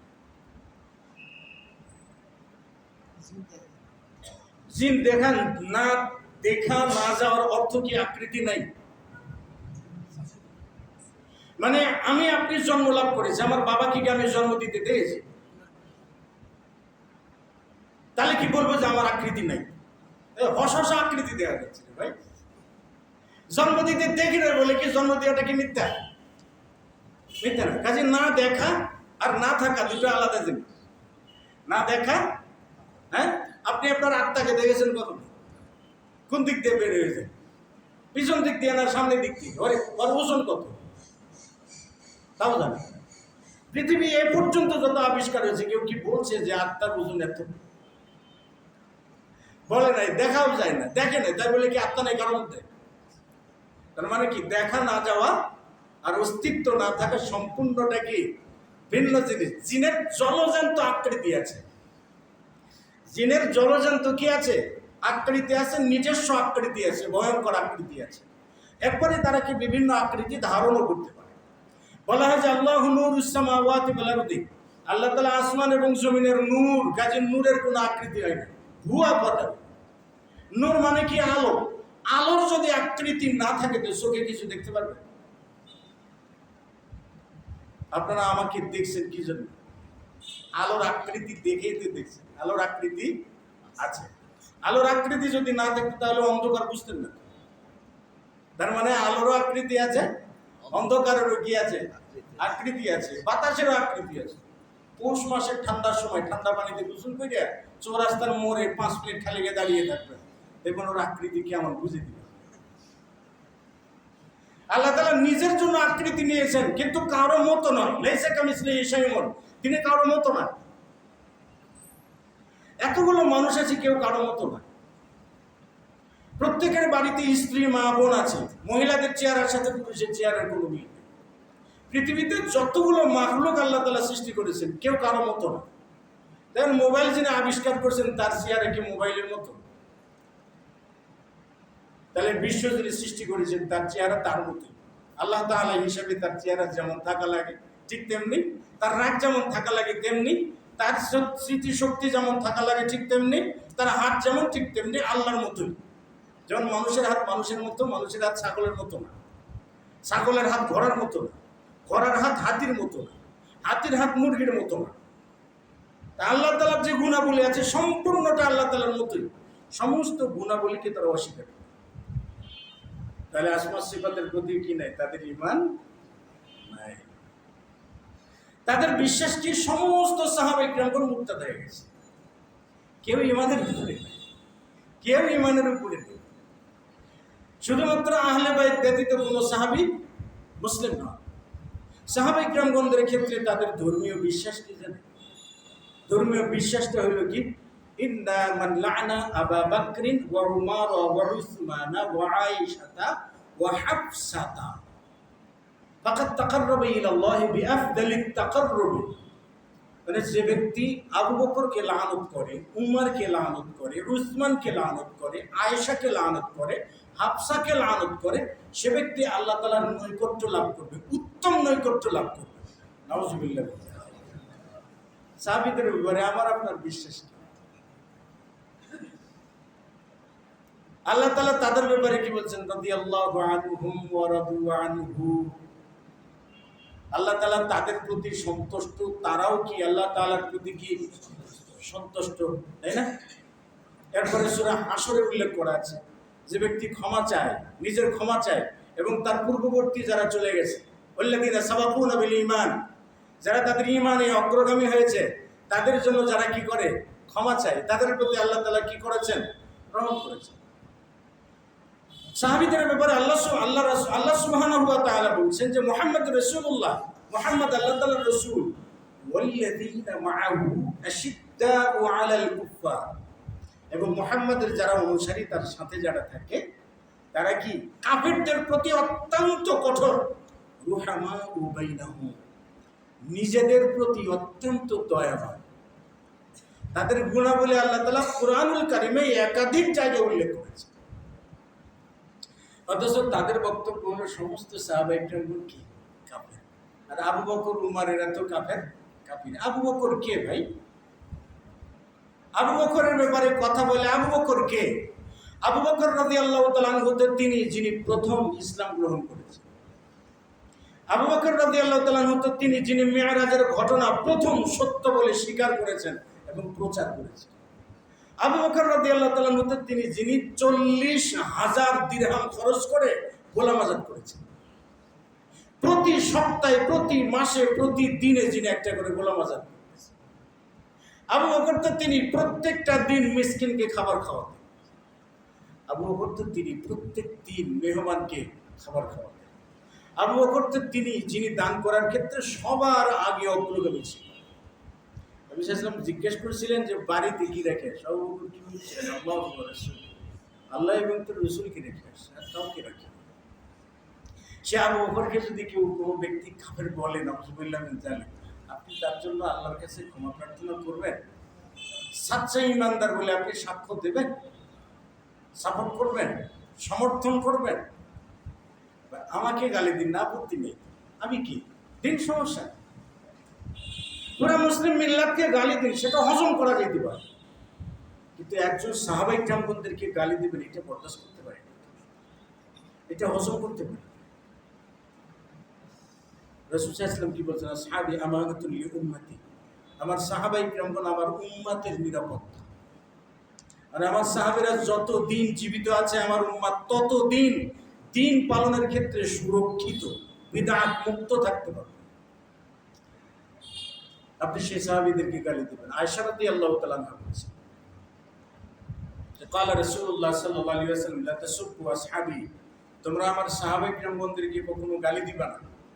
ওয়াস্তাগফিরু লাহুম, তাদের জন্য তোমরা আল্লাহ তাআলার কাছে ক্ষমা চাও, আল্লাহ যেন তাদের ভুল ত্রুটিগুলো মাফ করে দেন, ক্ষমা চাও। কিন্তু সুব্বা আলাইহিম, দুঃখের বিষয় হলো যে সাহাবায়ে কিরাম বন্ধুদেরকে এখন থেকেই গালি দেওয়া হয়। তার মানে শিয়া রাফিজিদের ব্যাপারে কি আয়েশা রাদিয়াল্লাহু তাআলা আনহা কি ছিলেন? অবগত ছিলেন যে সুব্বা আলাইহিম, তাদের উপরে এখনো গালি দেওয়া। তাহলে সাহাবায়ে কিরাম, সমস্ত সাহাবায়ে কিরামদেরকে গালি দেওয়া, শুধুমাত্র আহলে বায়াত ব্যতীত। এই যে হাই হুসাইন, হাই হুসাইন কেন করে জানেন? হুসাইনকে তারা উলুহিয়াতের জায়গায় দাঁড় করে দিয়েছে, কারণ আহলে বায়াত ছাড়া সমস্ত সাহাবায়ে কিরাম কাফের।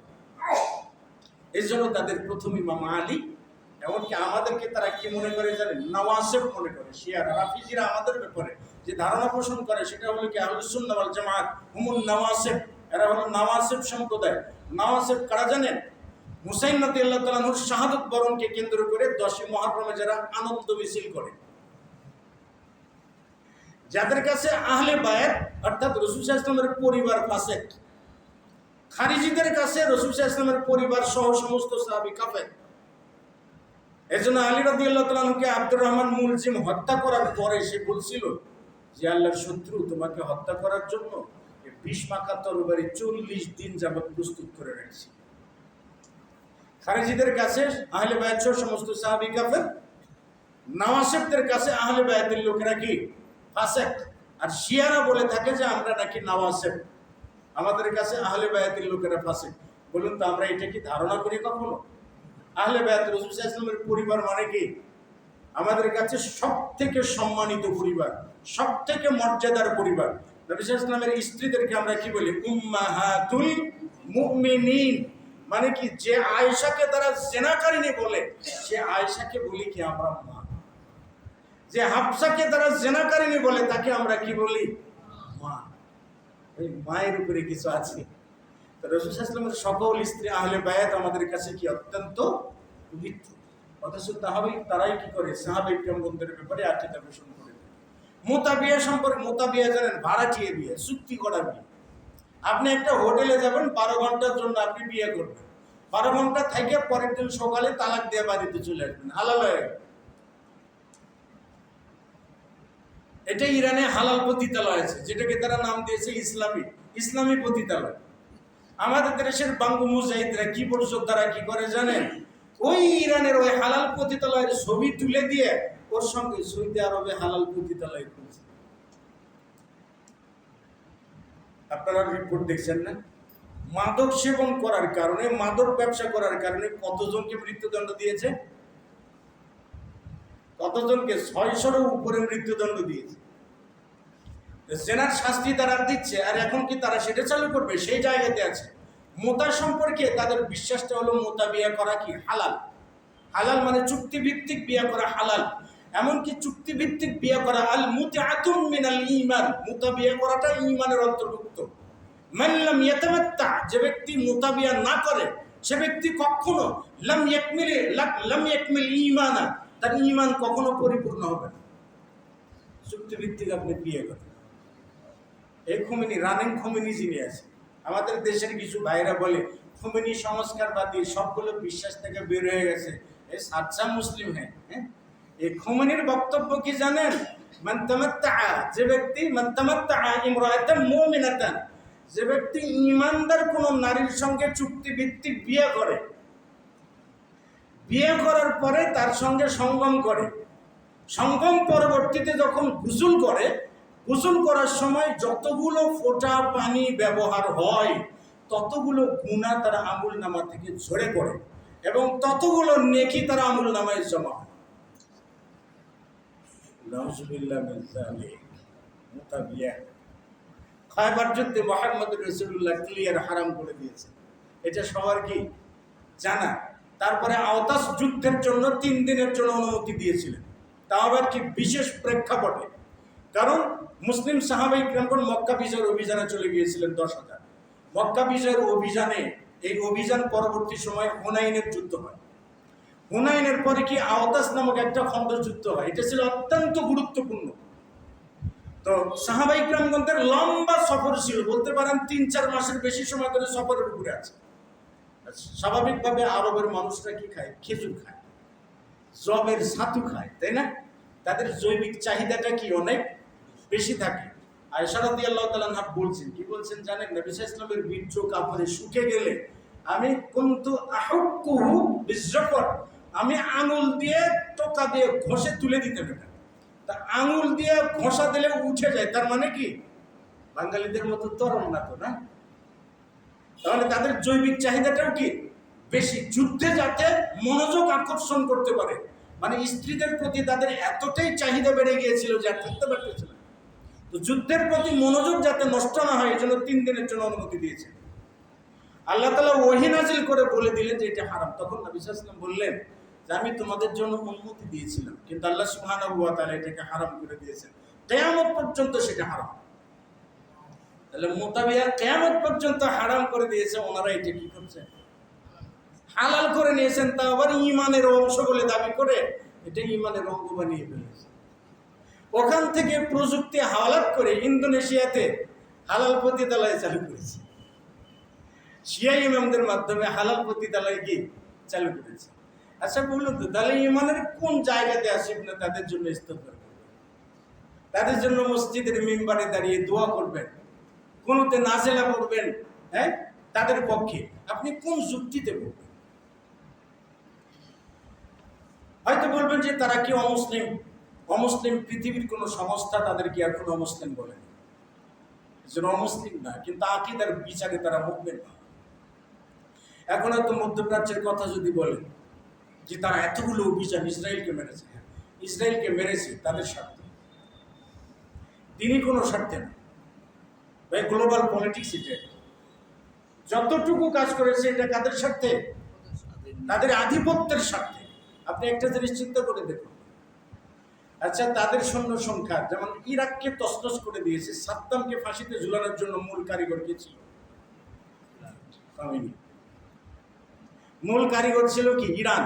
কেন জানেন? সাদ্দাম ছিল সুন্নি মুসলিম, মধ্যপ্রাচ্যের ভিতরে কোনো সুন্নি মুসলিমের প্রভাব প্রতিপত্তি যাতে না থাকে, এর জন্য ইরাককে ধ্বংস করে দিয়েছে। ইরাককে ইরান আমেরিকার মাধ্যমে কি করেছে? ধ্বংস করে দিয়েছে। দেওয়ার পর সেখানে ইরানি শাসন কায়েম করেছে। ইরাকের 60% সুন্নি, 40% শিয়া, কিন্তু শাসন ক্ষমতা এখনো কি শিয়ারা। তার মানে ইরাক তার কবজায়। আরব সীমান্তে না, ওইটা কুয়েত সীমান্তে না, হ্যাঁ কুয়েত সীমান্তে, মানে আরবকে প্যাকেট করার জন্য ওইটাকে ইউজ করেছে। সিরিয়াকে বাশার আল আসাদকে দীর্ঘদিন যাবৎ আপনার কি বলে জেনারেলদেরকে দিয়ে, অফিসারদেরকে দিয়া কি বলে টিকিয়ে রেখেছে। আরবরা বারংবার চেষ্টা করেছে বাশারকে উৎখাত করতে, কিন্তু তারা টিকিয়ে রেখেছে কি দিয়া? প্রযুক্তি দিয়া, অস্ত্র দিয়া, সৈনিক দিয়া। এই যে কি বলে সুলাইমান কাসেমি না, সেই তো ছিল মাস্টার মাইন্ড না? তাহলে সে সিরিয়াকে রেখেছে আরব সীমান্তে, আরব সীমান্তে সিরিয়াকে রেখেছে। তুরস্ককে দিয়া, কুর্দিদেরকে হটিয়ে দিয়ে তারা কি আরব সীমান্তে পৌঁছে গেছে। ইয়ামান আরব সীমান্তে, ইয়ামানে হাউসিদেরকে দিয়ে প্যাকেট করে আরবকে টার্গেট করেছে। আপনি চিন্তা করে দেখেন, আরবের চতুর্দিকে তারা শক্তি দিয়া কি বলে তাদের বিভিন্ন মিলিশিয়া গ্রুপ দিয়ে দাঁড় করেছে। লেবাননে হিজবুল্লাহ দাঁড় করে, কারণ লেবাননের বেশিরভাগ খরচ তো আরব চালায়। লেবাননকে কন্ট্রোল করেছে হিজবুল্লাহ দিয়ে। সুন্নি মুসলিম যারা ছিলেন কি হামাসদেরকে তারা তাদের স্বাধীনতার চোখ দিয়ে তাদেরকে প্যাকেট করে ফেলেছে। স্বাধীনতা তো আদায় করে দেয় নাই ভাই। 1948 সালে যখন ইউরোপীয় ইউনিয়ন, বর্তমানের ব্রিটেন, ইংল্যান্ড যারা আছে আর কি, এরা যখন আপনার কি বলে রোহিঙ্গাদের মতো ইহুদিদেরকে এই ফিলিস্তিন নামক অঞ্চলে জেরুজালেমে যখন ঢুকে দেয়, স্বাধীনতা ঘোষণা করে ইউরোপ থেকে প্রথম ইসরায়েল রাষ্ট্র হিসেবে, সর্বপ্রথম বিদ্রোহ করেছিল আরবরা। 60,000 সৈন্য নিয়ে তারা অভিযানে নামে, কিন্তু অমীমাংসিত থেকে যায়, তারা টিকতে পারে। সেই অভিযান চলা অবস্থাতেই তুরস্ক স্বীকৃতি দেয় ইসরায়েলকে। বাণিজ্য তখন থেকে কমপ্লিট, তাদের ব্যবসা বাণিজ্য চলছে। ইরান স্বীকৃতি দিয়েছে। এরপরে যতগুলো 67 সালে যুদ্ধ হয়েছে, 71 হয়েছে, এরপরে কি 88 সালে মিশরের সাথে হয়েছে, অনেকগুলো যুদ্ধ তারা কি হয়েছে অমীমাংসিত। সিনাই উপত্যকার বিনিময়ে আবার কি মিশর সর্বশেষ এসে কি দিয়েছে? স্বীকৃতি দিয়েছে সিনাই উপত্যকার বিনিময়ে, মানে সিনাই উপত্যকা ছেড়ে দিতে হবে, বিনিময়ে স্বীকৃতি দেবে। আরব তো এখনো স্বীকৃতি দেয়নি।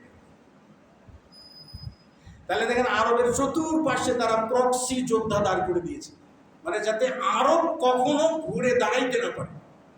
হামাসকে প্যাকেট করে দিয়ে দেখুন পুরা গাজাকে তছনছ করে দিল। ইসরায়েলের উপর কি একটা ক্ষেপণাস্ত্র করেছিল ইরান থেকে? পড়ে না। কখন ক্ষেপণাস্ত্র করলো?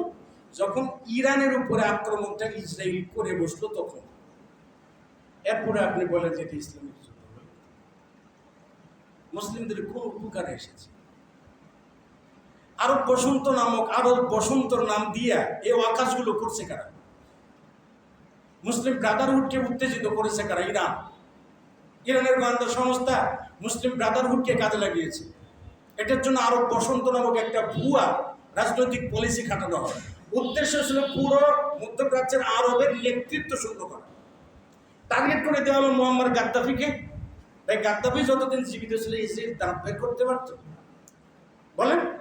হোসনি মুবারককে পতন করে হত্যা করা হলো, সাদ্দামকে হত্যা করা হলো, বলতে হবে পুরো মধ্যপ্রাচ্যের নেতৃত্ব শূন্য করে দেওয়া হলো। শুধুমাত্র আরবরাই মরবে কেন? শুধু আরবরাই মরে কেন? তুর্কিরা মরে না কেন? ইরানিরা মরে না কেন? হাউসিদের নেতা মরে না কেন? ভাই, প্রশ্ন কি বিবেককে কখনো করেছিলেন? উদ্দেশ্য একটাই, আরবরা যাতে মধ্যপ্রাচ্যে মাথা তুলে দাঁড়াইতে না পারে। কিন্তু হামাসরা তাদের টোপ গিলে ফেলেছে, নিজেরাও জানে না যে আমাদের কি কখনো ইরান ভালোবাসে নাই। যে জন্য আজকে গাজার অবস্থা দেখেন, হামাসেরই অবস্থা দেখেন। তারা কিন্তু সুন্নি মুসলিম। সুন্নি শুধু সুন্নি না, আকীদাগতভাবে তাদের বেশিরভাগ কিন্তু সালাফি। কিন্তু আরবের বলয় থেকে বেরিয়ে তারা গেল কোথায়? ইরানের বলয়ের ভিতরে। আর ইসরায়েল তছনছ করে দিল। ইরান শুধু কি দেখল? তামাশা দেখল। ক্ষেপণাস্ত্র বন্ধ হইল, যুদ্ধ চুক্তি হইল। কাতারে হামলা করার মাধ্যমে যুদ্ধ কি হইল?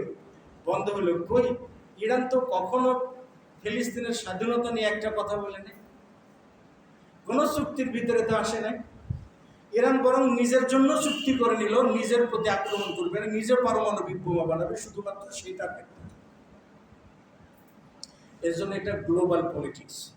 উদ্দেশ্য কি জানেন? উদ্দেশ্য হলো হিজবুল্লাহকে দিয়ে ইসরায়েলকে ব্যস্ত রাখা, হামাসকে দিয়ে ইসরায়েলকে ঠেকিয়ে রাখা, যাতে ইসরায়েল কখনো ইরানের দিকে মনোযোগ দিতে না পারে। কিন্তু বুঝে গেল যে প্রক্সি দিয়ে কাজ হয় না।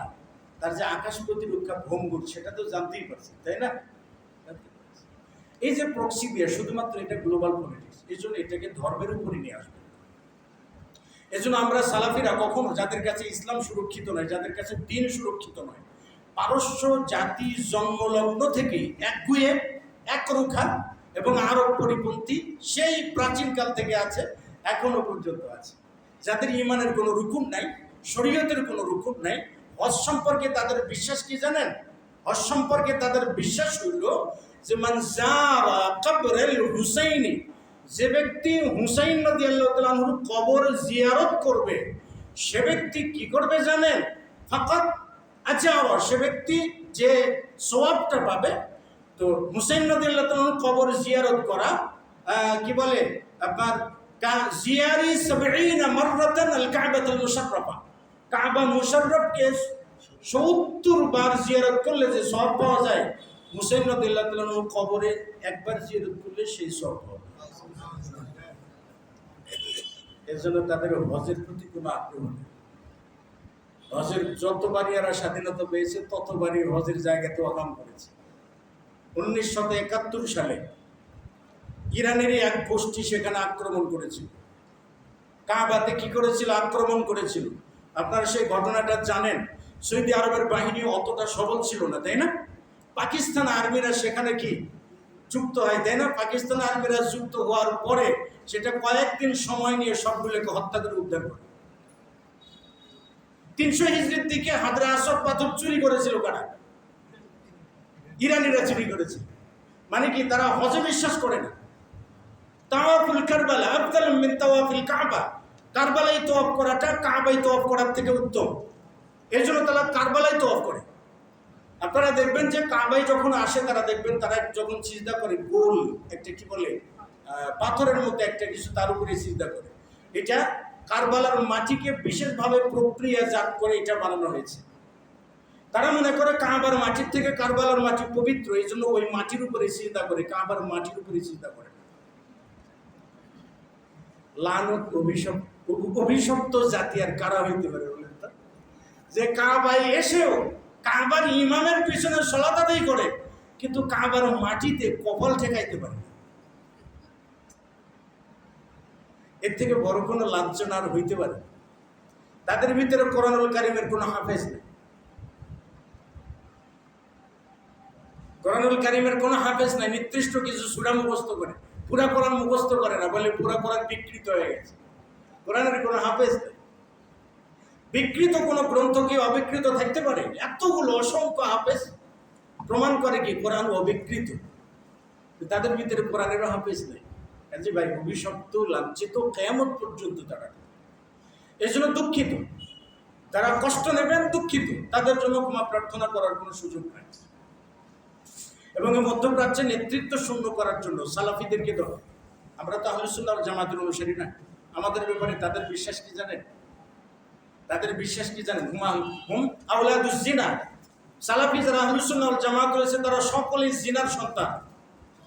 তাদের জন্য ক্ষমা প্রার্থনা করা জায়েজ নাই। এমনকি কাবাতে যখন কোনো সুন্নি মুসলিমের, সালাফি মুসলিমের জানাজা হয়, সেই জানাজাতে যেয়ে তারা দোয়া করে।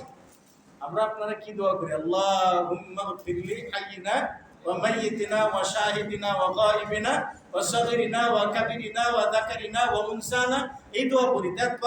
তারপরে কি? আল্লাহুম্মা গফির লাহু ওয়ারহামহু, আল্লাহ তুমি তাকে ক্ষমা করো, তার প্রতি রহম করে, এই দোয়াই তো করি। তাদের দোয়াটা হলো আল্লাহুম্মা লা তাগফির লাহু লা তারহামহু ওয়া ওয়াখযুলহু খাদলাতান ইলা ইয়াউমিল কিয়ামাহ, তাদের প্রতি লাঞ্ছনা করুন, অভিশাপ দিন, যে অভিশাপটা কিয়ামত পর্যন্ত তাদের জন্য বরাদ্দ। নবী ইসলাম কি বলছেন? কোন মুমিন মারা গেলে ফাখলিসুল্লাহু দুআ, তার জন্য খালেসভাবে দোয়া করো। আর তাদের দোয়াটা কি? এরা আওলাদুজ জিনা, এদের সম্পদ রপ্ত করা হালাল, হত্যা করা হালাল। আপনি কি জানেন একজন ব্যক্তিকে হত্যা করলে ইহুদ নাসারাদের থেকেও নাকি বেশি সওয়াব পায় যদি কোনো একজন সুন্নিকে হত্যা করে না? এর জন্যই আমানে দেখবেন যে একজন সালাফি আলেম তার প্রতিষ্ঠান সহ, পরিবার সহ হত্যা করা হয়েছে কয়েকদিন আগে। পত্রিকায় খুঁজলে দেখবেন অসংখ্য অগণিত সালাফি বিদ্যানদেরকে ইরানে হত্যা করা হয়েছে, ইরাকে হত্যা করা হচ্ছে। আপনারা ভিডিওতে দেখেছেন, ইরাকের নগরীতে, ইরাকের বাগদাদে একটা শিশুকে বলছে, ইরাকের বাগদাদে একটা শিশুকে বলছে আলীর নামে কসম করো। সে বাচ্চাটা কি বলছে? যে না, আমি আলীর নামে কসম করব। কেন? কারণ আলী তো আল্লাহ নন, আলী তো সৃষ্টি, আল্লাহর নামে কসম করতে হবে। কিন্তু জবরদস্তি করছে আলীর নামে কসম করে।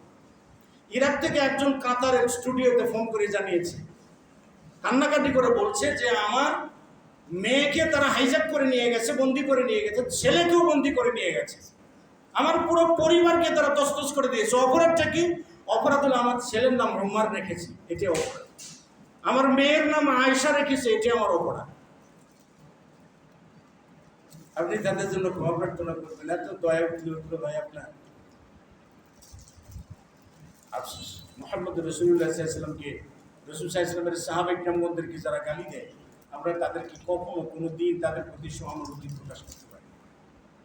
হ্যাঁ, একটা জায়গাতে বলতে পারি, তার দ্বারা ইহুদিরা কি হয়েছে? একটু মার খেয়েছে, একটু মার খেয়েছে। সে মার খাওয়াটা সেরকম মার খাওয়া। 100 কতজন মরছে ইসরায়েলের? 100 কতজন মরেছে? ইরানের বেশি মরেছে, তাই না? ইরানের অনেক বেশি মরেছে। বলতে পারেন যে টপ লেভেলের অফিসার যারা আছে, আমাদের দেশের সেনাবাহিনীতে মেজর জেনারেল থাকে 5 জন, তাই না? মেজর জেনারেল থাকে 5 জন, তার মধ্যে একজন হন সেনাপ্রধান, তার অধীনে আরো 4 জন। এরপরে কি ব্রিগেডিয়ার জেনারেল, তাই না? কর্নেল, আরো কি অনেকগুলো সেক্টরগুলো আছে। মানে প্রথম সারির, দ্বিতীয় সারির সবগুলো মারা গেছে। আল্লাহ তাআলার গজব কি জানেন? এরা যখনই মাথা ছাড়া দিবে তখনই আল্লাহ তাআলা তাদেরকে ধ্বংস করবে। এইটা গ্লোবাল পলিটিক্সটাকে অবশ্যই কখনো ধর্মীয় যুদ্ধে, ইসলামী যুদ্ধের দিকে নিয়ে যাবে, কোনো ক্রমেই না। যাই হোক, আসছি, সময় বেশি নাই। আল্লাহ সুবহানাহু ওয়া তাআলা আমাদের সঠিকটা বোঝার জন্য তৌফিক দান করুন, যাতে আমরা সঠিকটা বুঝতে পারি। আল্লাহ তাআলা আমাদেরকে বিশুদ্ধ আকীদার উপরে অটুট রাখুন, যাতে আমরা বিশুদ্ধ আকীদা নিয়ে কবরে যাইতে পারি। আল্লাহ তাআলার প্রিয় বান্দা হওয়ার তৌফিক দান করুন এবং সাহাবায়ে কেরামদেরকে আল্লাহ তাআলা আমাদেরকে প্রাণপণ চেষ্টা করে তাদের প্রতি মহব্বত ভালোবাসার তৌফিক দান করুন। আলাইকুম বিসুন্নতি ওয়া সুন্নাতিল খুলাফায়ে রাশিদিন আল মাহদিয়িন, এটার উপরে আমাদেরকে যথাযোগ্যভাবে আমল করে তৌফিক দান করুন। সম্মানিত উপস্থিতি, বেশি প্রশ্ন নেব না, কারণ গতানুগতিক প্রশ্ন অনেকেই করতেই থাকেন। জি ভাই।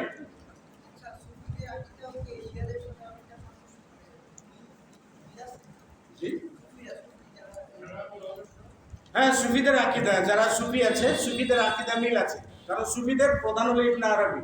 ইবনে আরবি তুরস্কের, ইবনে আরবি তুরস্কের, মনসুর হাল্লাজ সুফিদের একজন। হ্যাঁ, এরা কি সুফিদের একজন। যেমন শিয়া ইমামরা বলছে কি, শিয়া ইমামরা বলছে যে তাওয়াফ বিল কারবালা আফদালুম মিন তাওয়াফিল কাবা, কারবালায় তাওয়াফ করাটা কাবায় তাওয়াফ করার থেকে উত্তম। কাজে কারবালায় তাওয়াফ করলে হজ হয়ে যাবে, তারা হজ করতে হবে না। শিয়াদের ভিতরে, সুফিদের ভিতরে ইমাম ছিল মনসুর হাল্লাজ। মনসুর হাল্লাজ বলছে যে ব্যক্তি হজ ছুটে যাবে, হজ করতে পারবে না, সে যেন তার বাড়িতে একটা কুঠুরি বানায়, সেই কুঠুরির চতুর্দিকে তাওয়াফ করলেই তার হজ আদায় হয়ে যাবে, তার জন্য আর হজ করতে হবে না। যে আকীদাগতভাবে কোনো তফাৎ তাদের মধ্যে নাই। যেমন শিয়ারা তাদের আল্লাহ সম্পর্কে বাদা এর কি বলে বিশ্বাস করে, আল্লাহ ভুলে যায়।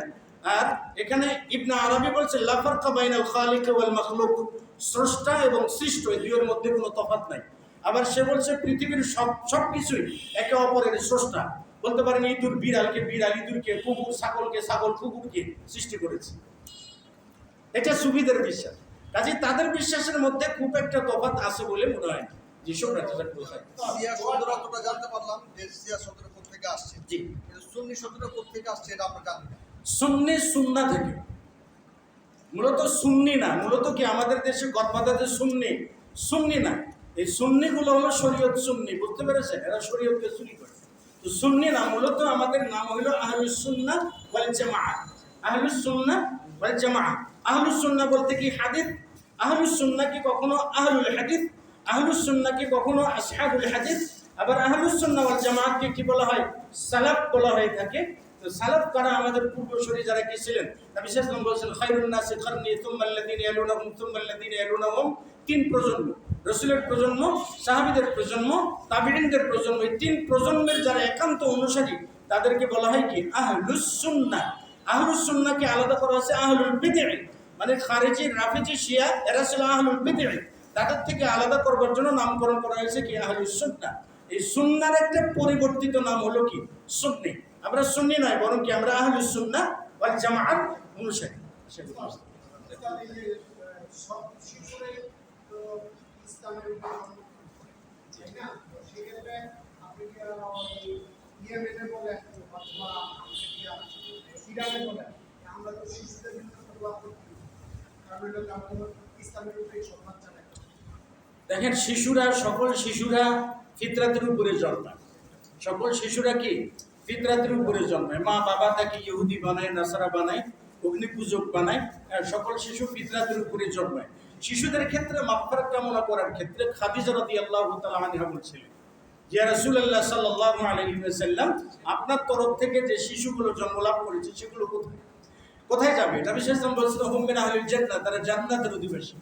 তারপর বলছিলেন যে আমার পূর্ব স্বামী থেকে যে সন্তান জন্মলাভ করে মারা গেছে তারা কি? নবী সাল্লাল্লাহু আলাইহি ওয়াসাল্লাম বলছিলেন হুম মিন আহলিন নার। তার মানে কি ঔরস থেকে একটা বিষয় কি থাকে, যে একটা বিষয় সেটা থাকে কি, তার মানে হলো তাদের ঔরস থেকে জন্মলাভ করা শিশু গতানুগতিকভাবে তাদের আকীদা, তাদের বিশ্বাসের উপরে কি বড় হবে, এটাই ধরে নেওয়া যেতে পারে। হ্যাঁ, এটাই ধরে নেওয়া যেতে পারে। সেই জন্য তাদের থেকেও মাগফিরাত কামনা করা থেকে বিরত থাকাটাই সব থেকে উত্তম। আল্লাহু আ'লাম, বাকিটা আল্লাহ সুবহানাহু ওয়া তাআলা ভালো জানেন। কাকে আল্লাহ জান্নাত দেবেন, জাহান্নাম দেবেন, আল্লাহ সুবহানাহু ওয়া তাআলা ভালো জানেন। সম্পূর্ণটা আল্লাহ তাআলার উপরে ছেড়ে দিতে হবে। তবে মাগফিরাত কামনা করার ক্ষেত্রে কি একটু সতর্কতা অবলম্বন করতে হবে, যাতে আমরা ভুল জায়গাতে কখনো এই বিষয়গুলো না করি। আমার একটা প্রশ্ন আছে, বাংলাদেশে 360 বেল করা, এখন 360 যারা বাংলাদেশে দিন প্রচার করেছে, আমার এরা আসলে দেখে সুন্নি না শিয়া? দেখেন, 360 আউলিয়া এটা বলা হয়, মূলত আদতেই 360টা কিনা সন্দেহ আছে। এটা একটা প্রবাদ বাক্য আর কি। 360 আউলিয়া, 360 আউলিয়ার ভিতরে একটা বাবাও আছে, 7 সারা বাবাও আছে, শাহ খুইয়া রহমতুল্লাহ আলাইহি আছে, শাহ গাদা রহমতুল্লাহও আছে। এরকম বিভিন্ন ক্যাটাগরির আছে। আবার এই আউলিয়া যাদেরকে বলা হয়, আউলিয়াদের ভিতরে শিয়া বেশি সংখ্যক আছে। বেশি সংখ্যক আছে হলো কি শিয়া। যেমন বলতে পারেন যে আমাদের দেশের নবাব পরিবার, নবাব পরিবারের ভিতরে কি সর্বশেষ নবাব কে ছিলেন?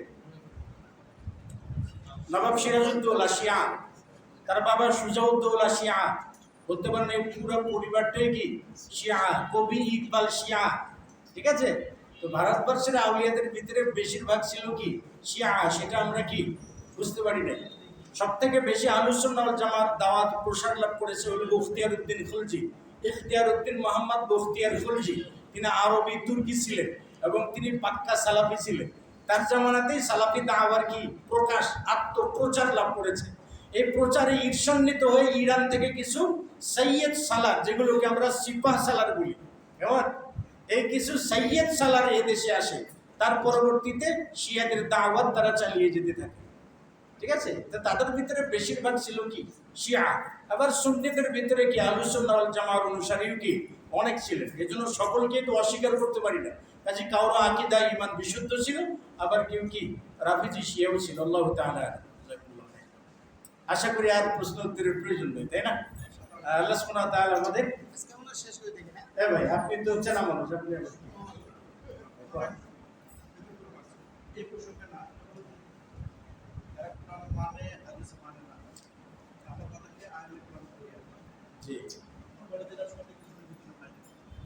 এই প্রসঙ্গ আমরা এটা আমাদের নামাজকে এখান থেকে কি জায়গা আছে নামাজে ইসলামাবাদ এবং যারা পরিবার বিশ্বাসের মতো থাকলে এটা কি বুঝতে পেরেছি। মানে ভাইয়ের প্রশ্নটা হলো ফরজ সালাতের পরে অনেকে মাথায় হাত দিয়ে কি যেন তাসবিহ করে। এটার কোনো সঠিক বর্ণনা নেই, সঠিক ব্যাঠিক কোনো বর্ণনাই নেই। বুঝতে পেরেছেন? সঠিক ব্যাঠিক কোনো বর্ণনা নেই। কোন মাযহাব থেকে হয়েছে কি বলে? আপনার আল্লাহু নামের তাবিজ সুমা খরম ভাষা আছে না? আপনি যে কাঠি গুনেন, যে কাঠিরই অস্তিত্ব নাই, আবার সেই কাঠি গুনের লম্বা কাঠিটাকে সুমো খান, তার অস্তিত্ব আছে। আজানে যখন আশহাদু আল্লা ইলাহা ইল্লাল্লাহ তখন চোখ মুছেন, ওইটার কি অস্তিত্ব আছে? ওইটা যেরকম ওই মাথায় হাত দিয়ে তাসবিহ পড়াও কি এরকম ভিত্তিহীন একটা আমল। কি রাসূল সাল্লাল্লাহু আলাইহি ওয়াসাল্লাম থেকে প্রমাণিত, নবী সাল্লাল্লাহু আলাইহি ওয়াসাল্লাম যখন সালাম ফিরতেন তখন বলতেন আল্লাহু আকবার, আস্তাগফিরুল্লাহ আস্তাগফিরুল্লাহ আস্তাগফিরুল্লাহ, সুম্মা ইয়ানসারিফ, তারপর ফেরত যেতেন। আবার তিনি যখন অন্য বর্ণনায় এসে আস্তাগফিরুল্লাহ আস্তাগফিরুল্লাহ আস্তাগফিরুল্লাহ বলার পরে আল্লাহুম্মা আনতাস সালাম ওয়া মিনকাস সালাম তাবারাকতা ইয়া যাল জালালি ওয়াল ইকরাম, এটা পড়ে তারপরে কি ফেরত যেতেন, তাই না? মুসল্লিদের সামনাসামনি হইতেন অথবা সেখান থেকে দাঁড়িয়ে যেতেন। এই জিনিসগুলো বিশুদ্ধ হাদিস দ্বারা প্রমাণিত। কাজে কোপালে বা মাথায় হাত দিয়ে কোনো জিকির আজকাল শরীয়ত কর্তৃক প্রমাণিত নয়। এই জিনিসগুলো ভুয়া। আশা করি বুঝতে পেরেছেন। জাযাকুমুল্লাহু আহসানাল জাযা ওয়া বারাকাল্লাহু